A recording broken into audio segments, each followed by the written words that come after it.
یوسف بن تاشفین مراکش کے جنوب میں صحرائی علاقے کا رہنے والا تھا، جس نے اپنے ساتھیوں کی مدد سے صحرائے اعظم اور اس کے جنوب میں خاندان مرابطین کی حکومت قائم کی اور بعد ازاں اسے اسپین تک پھیلا دیا۔ انہوں نے صحرائے اعظم میں رہنے والے نیم وحشی اور حبشی باشندوں سے کئی سال تک لڑائیاں کی اور اپنی حکومت دریائے سینیگال تک بڑھا دی۔ یہ لوگ ان قبائل کے خلاف صرف جہاد ہی نہیں کرتے تھے بلکہ ان میں اسلام کی تبلیغ کا کام بھی کرتے تھے، اور اس طرح انہوں نے بے شمار بربروں اور حبشیوں کو دائرہ اسلام میں داخل کیا۔ تبلیغ کا یہ کام یوسف بن تاشفین کے چچا عبداللہ بن یاسین کی نگرانی میں ہوتا تھا۔ انہوں نے اس مقصد کے لیے دریائے سینیگال کے ایک جزیرے میں ایک مرکز بنایا تھا۔ شروع میں یوسف بن تاشفین اس کام میں اپنے چچا کے ساتھ رہے، لیکن بعد میں یوسف شمال کی طرف آ گئے اور یہاں خاص اور دوسرے شہر فتح کر کے کوہ اطلس کے دامن میں واقع شہر مراکش کی بنیاد رکھی۔ ناظرین، اب چلتے ہیں جنگ زلاقہ کی طرف اور اس کی تاریخ پہ کچھ روشنی ڈالتے ہیں۔ طارق بن زیاد کی فتوحات کے بعد اسپین ایک بہت بڑی اسلامی ریاست بن کر ابھرا تھا، لیکن وقت کے ساتھ ساتھ یہ حکومت زوال کا شکار ہوتی گئی اور مسلمانوں کا پرشکوہ دور ماضی کا قصہ بنتا گیا۔ طوائف الملوکی کے سبب اندلس یعنی اسپین کی چھوٹی چھوٹی ریاستوں میں تقسیم ہوتا گیا۔ بعض ریاستیں ایسی بھی تھیں جن کی سرحدیں صرف ان کے محلوں تک ہی محدود رہ گئی تھی۔ اس کے باوجود وہ لوگ خود کو سلطان اور خلیفۃ المسلمین کہلانا پسند کرتے تھے۔ بعض حاکموں کا یہ حال تھا کہ ان کی فوج کی تعداد انگلیوں پر گنی جا سکتی تھی، لیکن درباری شعراء کی تعداد گنتی سے باہر تھی، جن کا کام صرف اپنے حاکم کی مدح سرائی اور اسے دنیاوی حقائق سے دور رکھنا ہوتا تھا۔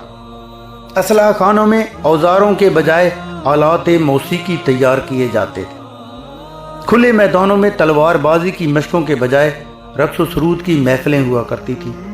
سن 1002 عیسوی تک ہشام ثانی کی حکومت میں مسلمان تقریباً یکجا تھے اور اس مرد آہن نے ابھرتی مسیحی ریاستوں کو کئی بار شکست سے دوچار کیا، لیکن سن 1002 میں اس کی وفات کے بعد مسلم حکومت کا زوال شروع ہوا اور یہ لوگ کئی ٹکڑوں میں تقسیم ہو گئے اور ایک لمبے عرصے تک اسی حالت میں یہ لوگ زوال کی گہرائیوں میں گرتے چلے گئے، حتیٰ کہ ایک ایسا وقت بھی آیا جب یہ لوگ عیسائی حکومت کو ایک دوسرے سے بڑھ چڑھ کر خراج ادا کرتے۔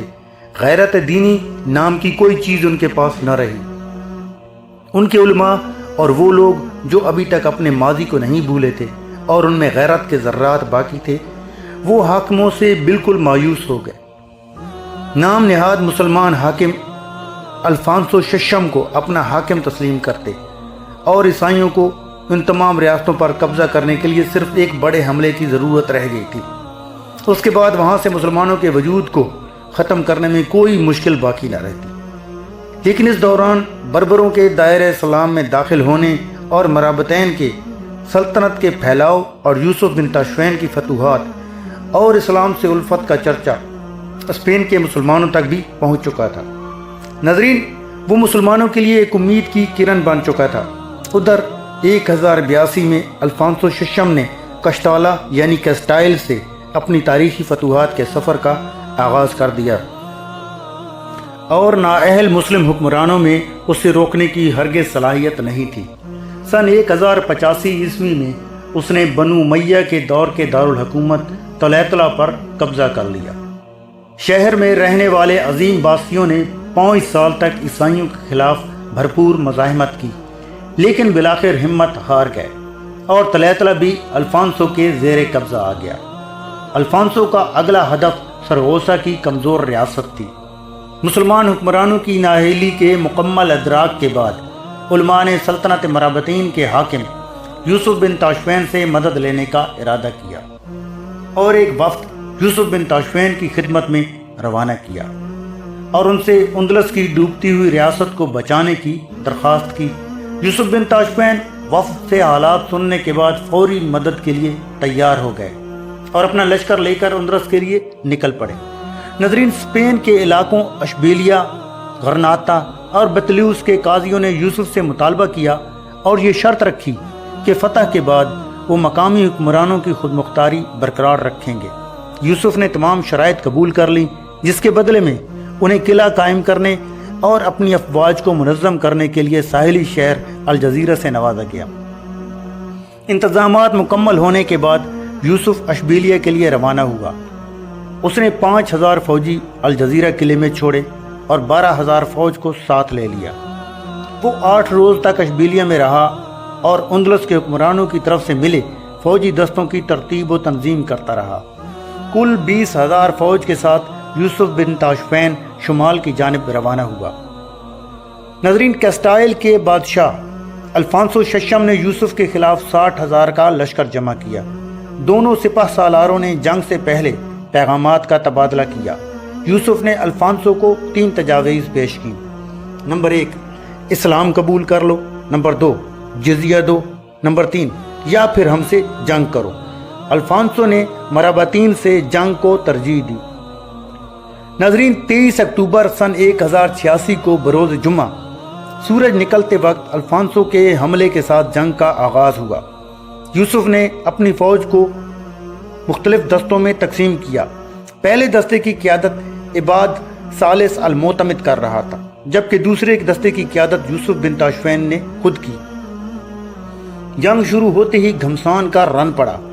دوپہر تک المعتمد کی افواج الفانسو کا مقابلہ کرتی رہیں، جس کے بعد یوسف بن تاشفین اپنی فوج کے ساتھ جنگ میں داخل ہوا اور الفانسو کی افواج کا گھیراؤ کر لیا، جس پر مسیحی افواج میں افراتفری پھیل گئی اور یوسف نے سیاہ فام باشندوں پر مشتمل تیسرے دستے کو حملے کا حکم دے دیا، جس نے آخری اور فیصلہ کن حملہ کرتے ہوئے جنگ کا فیصلہ مسلم افواج کے حق میں کر دیا۔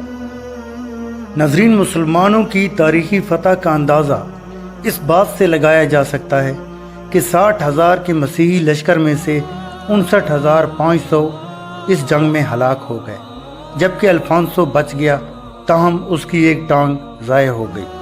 اس میدان جنگ کو زلاکا کے نام سے پکارا جاتا ہے، جس کا مطلب پھسلتا ہوا میدان ہے، کیونکہ معرکے کے روز اس قدر خون بہا کہ افواج کو قدم جمانے میں مشکل ہونے لگی۔ اس تاریخی فتح کے نتیجے میں اگلے 300 سال تک اسپین میں مسلمانوں کی حکومت موجود رہی، بصورت دیگر 1092 میں ہی ختم ہو گئی ہوتی۔ ناظرین، اگر ویڈیو پسند آئی ہو تو لائک اور شیئر ضرور کیجیے گا اور ہمارے چینل کو سبسکرائب کرنا مت بھولیے گا۔ اگلی ویڈیو تک اجازت دیجیے۔ اللہ حافظ۔